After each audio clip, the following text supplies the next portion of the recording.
We have a few people to thank before we get started. First of all, I'd like to thank Dr. Bonnie Kane for her backing and effort in helping us realize this dream. We want to thank the WISD administration, the school board members for backing us in this project. This is the first, we hope, of a field of dreams to come. We're certainly excited about this new complex. We're excited about the opportunity that it affords our players. We're also excited about the opportunity that it affords people in this community.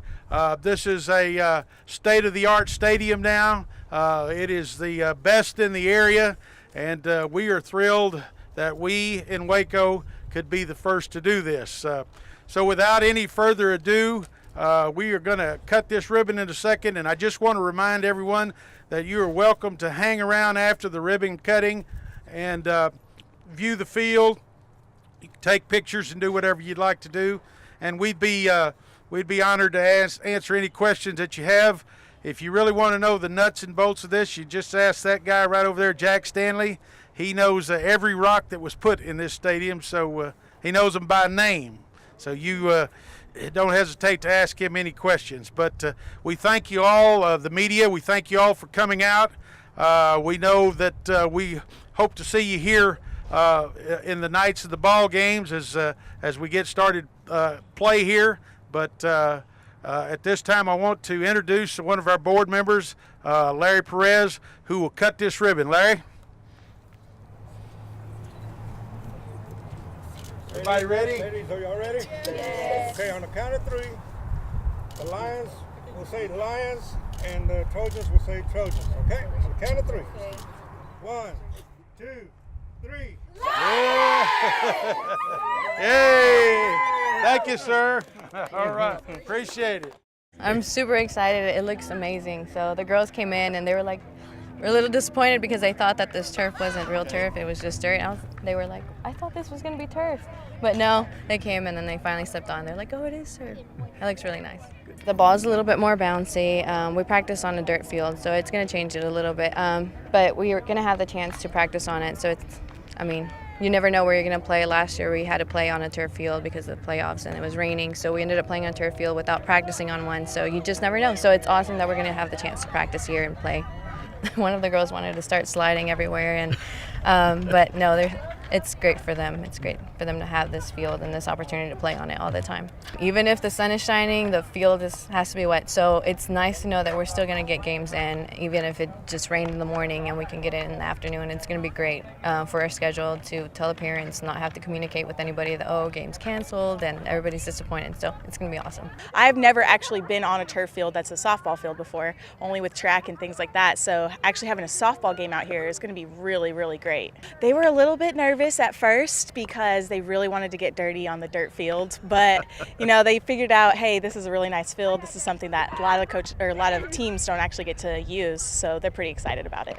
That gives us the opportunity to show up and show out, which a lot of teams don't get to do that. You have to have a delay of game or delay and do it another day entirely. And we actually had a big issue with that last year on our spring break. We had to keep delaying games and keep switching them around and everything, so this is going to help a whole lot with that issue. It was nicer than I anticipated, and I love the color combo. It still looks like there's dirt and grass out here, but it's all the turf, which is really cool. It's a great feeling.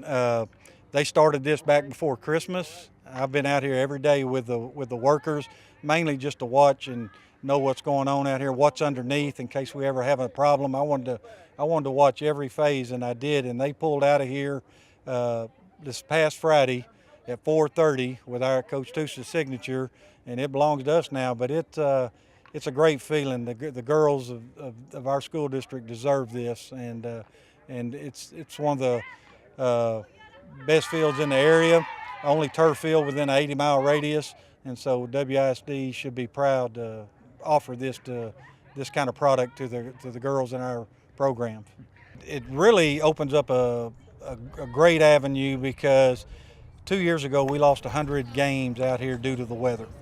But with this surface, if it rains an inch of rain, you can play on it in 10 minutes. And that's going to save not only our school district money, but other school districts money too, because when you get on a bus and send kids down here, and you get rain in between, and they have to turn around and go back home, and you have to feed them. That could be $300-400. So they won't have to do that now. So as far as scheduling, when there's a game on the schedule, it's going to be played, other than lightning delays.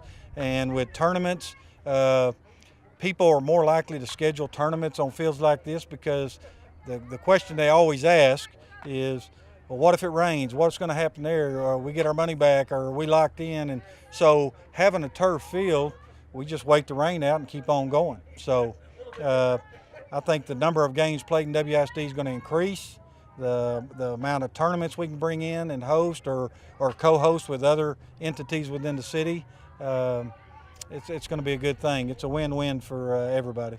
Nothing we do can happen without the support of the superintendent. And Dr. Kane had the vision to know that the girls in our program deserve this. And Coach Tusa, of course, if he gets his mindset, it's going to get done. Mm-hmm.